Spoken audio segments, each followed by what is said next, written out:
Assalamualaikum warahmatullahi wabarakatuh. Apa kabar kalian? Semoga kalian baik-baik saja dan tetap diberikan kesehatan oleh Allah Subhanahu wa taala. Bantu channel kami dengan cara subscribe dan tekan tombol lonceng kalian. Terima kasih. Semoga kisah ini bermanfaat.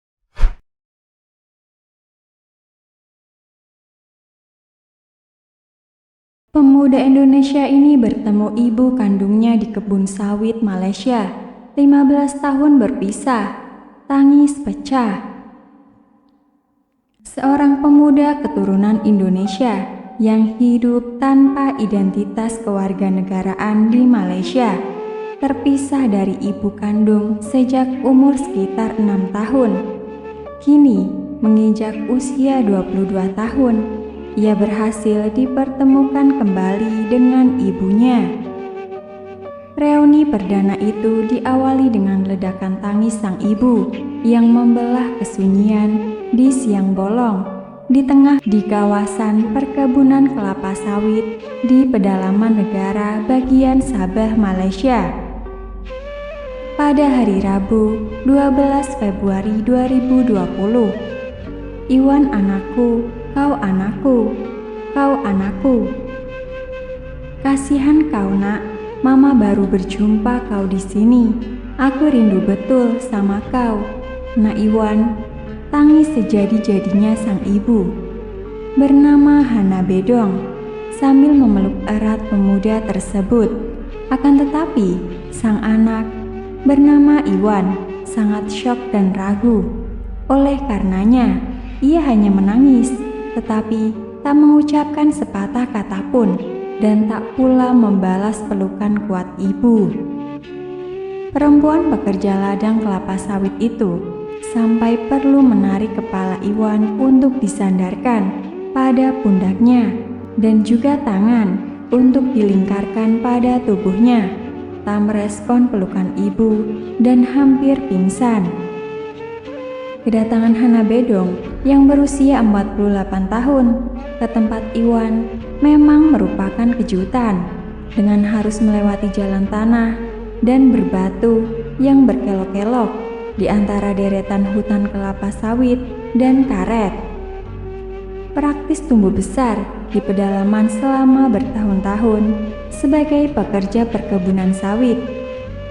Iwan masih tidak percaya bahwa sosok yang banjir air mata dan memeluknya itu adalah perempuan yang melahirkannya berusia 22 tahun silam. Dalam proses interaksi di atas, perempuan yang melahirkannya selama 22 tahun silam. Dalam proses interaksi di atas bangku tersebut, Iwan pun lemas, pucat, dan hampir pingsan. Keringat bercucuran dari tubuhnya membuat kaos yang dikenakan dari ladang semakin basah kuyup. Setelah kami yakinkan bahwa Hana datang setelah mengikuti pemberitaan BBC News Indonesia tentang kisah Iwan mencari keluarga awal Februari ini, ia lantas merespon tangisan dan pelukan ibu. "Di mana saja kau nak? Padahal kau ada di sini. Aku sayang betul kau, nak Iwan. Mama rindu betul. Aku sayang betul nak sama kau. Aku tinggalkan kau ketika masih kecil. Baru sekarang kita jumpa," ujar Hana seraya terus menangis dan membelai rambut anaknya. "Syukurlah jika ibu masih sayang sama saya," ucap Iwan terbata di tengah tangisnya.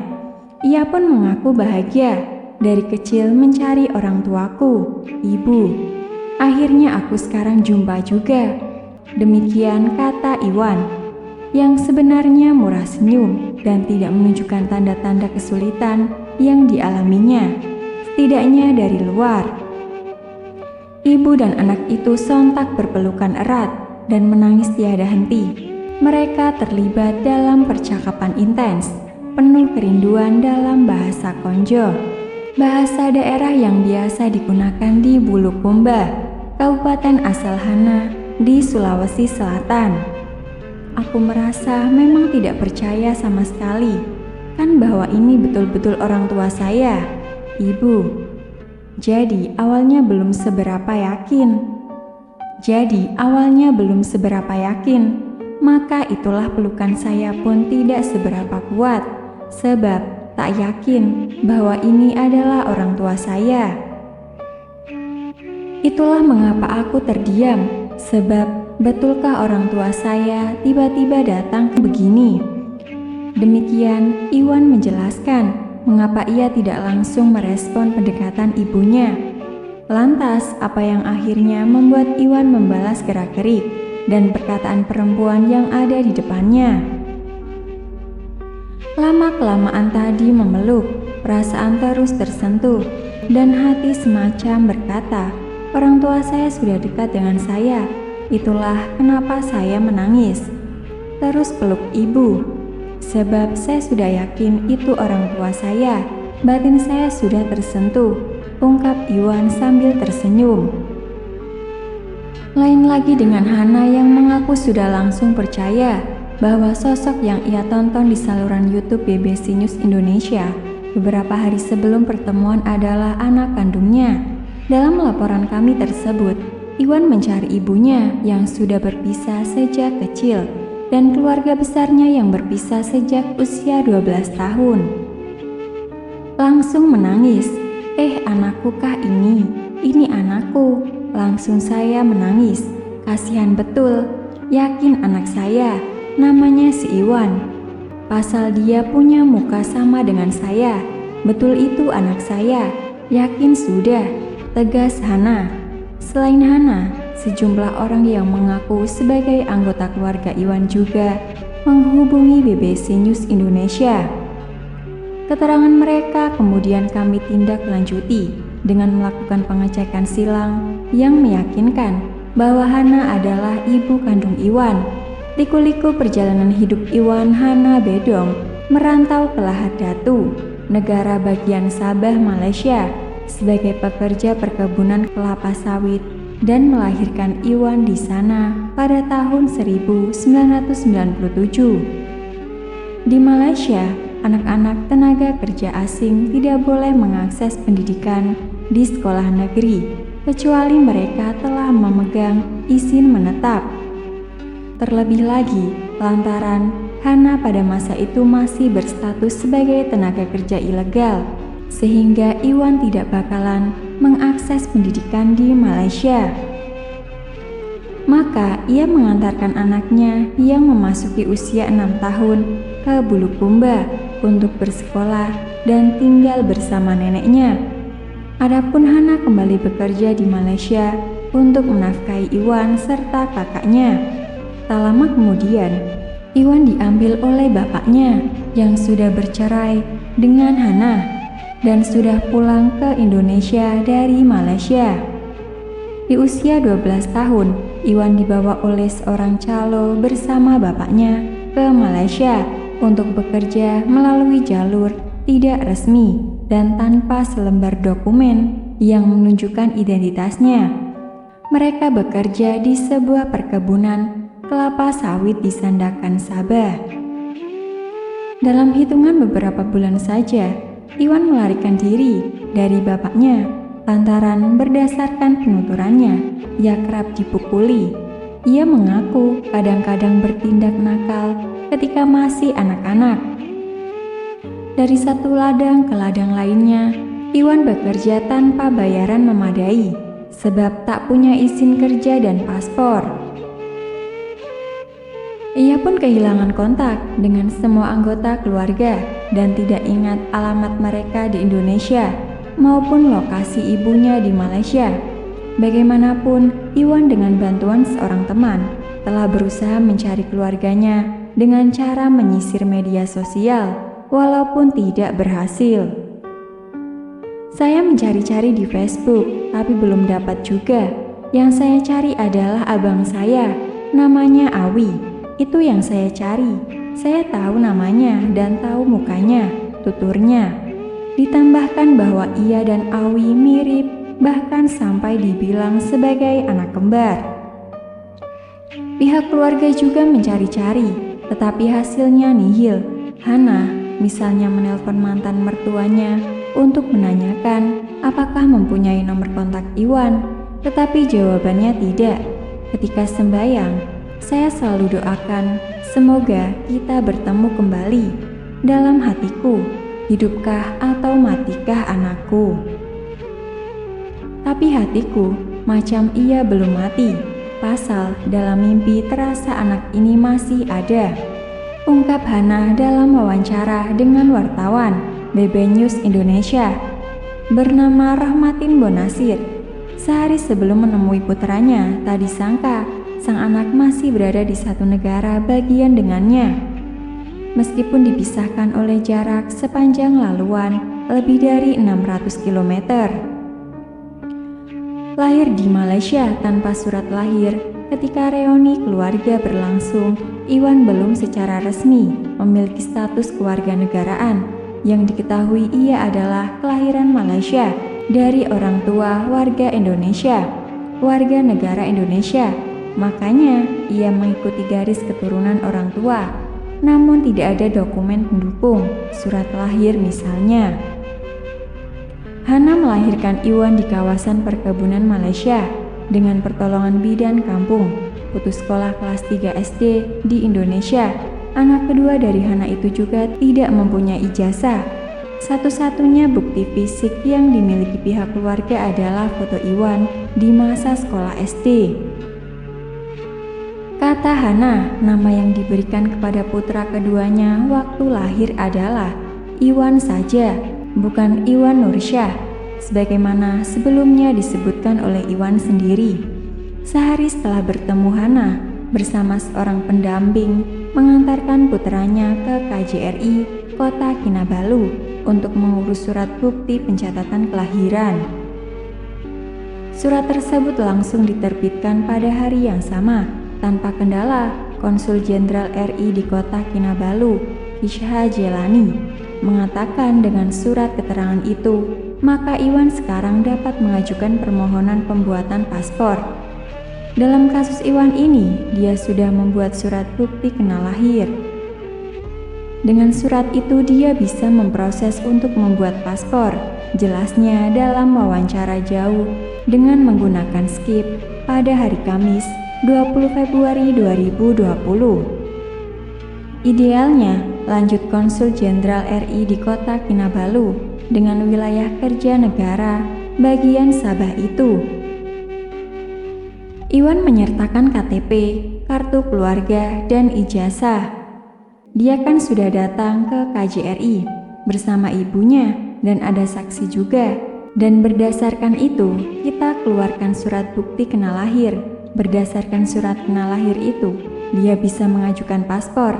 Tidak ada dinafikan bahwa persoalan yang dialami Iwan bekerja di Malaysia tanpa paspor sebagai tanda identitas. Tanpa izin kerja merupakan persoalan yang jamak, meski dengan skala persoalan berbeda, terlebih di Sabah yang berbatasan langsung dengan wilayah Indonesia. Di samping pos perbatasan resmi, perbatasan kedua negara dihubungkan oleh jalan-jalan tikus, sebagaimana pernah dilalui oleh Hana sebelum ia akhirnya mengantongi izin kerja dan juga Irwan. Namun seperti diterangkan oleh Konsul Jenderal RI di Kota Kinabalu, Kishna Jelani, KJRI telah menjalankan program penjangkauan warga negara Indonesia yang tidak mempunyai dokumen. Mayoritas berada di kawasan perkebunan. Kita sering mengadakan sosialisasi atau rest out. Kita datang ke sana. Salah satu poinnya adalah, salah satu tugas KJRI adalah melindungi warga negara Indonesia. Upaya perlindungan yang paling utama adalah melindungi diri sendiri. Nah, perlindungan dari diri sendiri ini apa? Ya, antara lain melengkapi diri dengan dokumen-dokumen, tandasnya.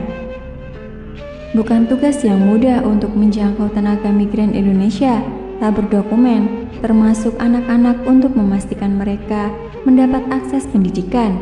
Ada beberapa kendala, tentunya mereka tidak dilengkapi dengan dokumen yang sah. Tentu pertama kita harus menelusuri keberadaan mereka di sini, apakah lahir di sini atau apakah lahir di Indonesia. Kedua, kendalanya adalah orang tua. Orang tua mungkin karena pendidikan mereka kurang tinggi, sehingga tidak merasa penting adanya dokumen bagi anak-anak mereka. papar Konsul Jenderal Krishna Jailani dalam kesempatan wawancara pertama pada bulan Desember 2019. Ia memberikan contoh betapa penting bagi pekerja migran untuk melaporkan kelahiran anak mereka ke perwakilan Indonesia untuk mendapatkan surat bukti pencatatan kelahiran yang ketika kembali ke Indonesia dapat digunakan untuk mengurus akte kelahiran di kantor kependudukan dan pencatatan sipil. Sabah tak akan menghukum anak-anak. Pemerintah negara bagian Sabah mengaku telah melakukan berbagai langkah untuk membantu anak-anak yang status kewarganegaraannya belum jelas atau bahkan yang tidak punya kewarganegaraan sama sekali. Pemerintah negara bagian harus mengambil tanggung jawab untuk membantu anak-anak ini, bukan saja dari segi kehidupan mereka, bahkan untuk memastikan supaya mereka dilindungi dari keadaan, kata Ketua Menteri Sabah, Datuk Seri Muhammad Syafi Abdal dalam wawancara dengan BBC News Indonesia. Bukan salah mereka sebagai seorang instan yang ditinggalkan tanpa ada dokumen, dan tak akan kita menghukum anak-anak ini tanpa ada dosa atas perbuatan kemungkinan yang dilakukan ibu bapak mereka, tambahnya. Tenaga kerja asing terutama dari Indonesia menjadi kunci penegak sektor perkebunan di Sabah. Mayoritas tenaga kerja migran Indonesia yang merantau ke Sabah berasal dari Sulawesi dan Nusa Tenggara Timur. Sabah juga menjadi tujuan pelarian bagi warga Filipina Selatan pada tahun 1970-an ketika konflik bersenjata Front Pembebasan Nasional Moro (MNLV) berkecamuk. Berdasarkan peraturan setempat, tenaga kerja asing yang gajinya kurang dari 5.000 per bulan ringgit Malaysia sejatinya dilarang membawa serta keluarga atau menikah selama masa kontrak kerja. Tetapi faktanya banyak, bukan berarti kita mengabaikan keberadaan mereka. Tetap saja dengan fungsi perlindungan itu, siapa saja asal warga negara Indonesia dan membutuhkan pertolongan, membutuhkan perlindungan, kita akan memberikan kepada mereka tanpa diskriminasi, kata Krishna Jailani dalam kapasitasnya sebagai Konsul Jenderal Rakyat Indonesia di kota Kinabalu. Sejauh ini, menurutnya terdapat 150.000 warga negara Indonesia di negara bagian Sabah yang resmi terdaftar. 95% diantaranya adalah pekerja migran. Namun jumlah yang tidak resmi diperkirakan sama dengan jumlah yang terdaftar. Di samping Sabah, tenaga kerja Indonesia juga berada di negara-negara bagian lain di kawasan Semenanjung Malaysia. Secara keseluruhan, menurut KBRI Kuala Lumpur, jumlah warga negara Indonesia yang terdaftar di negara itu mencapai 750.000 orang, belum termasuk mereka yang tidak terdaftar. Tenaga kerja di Indonesia mendominasi jumlah tenaga kerja asing yang bekerja di negara itu.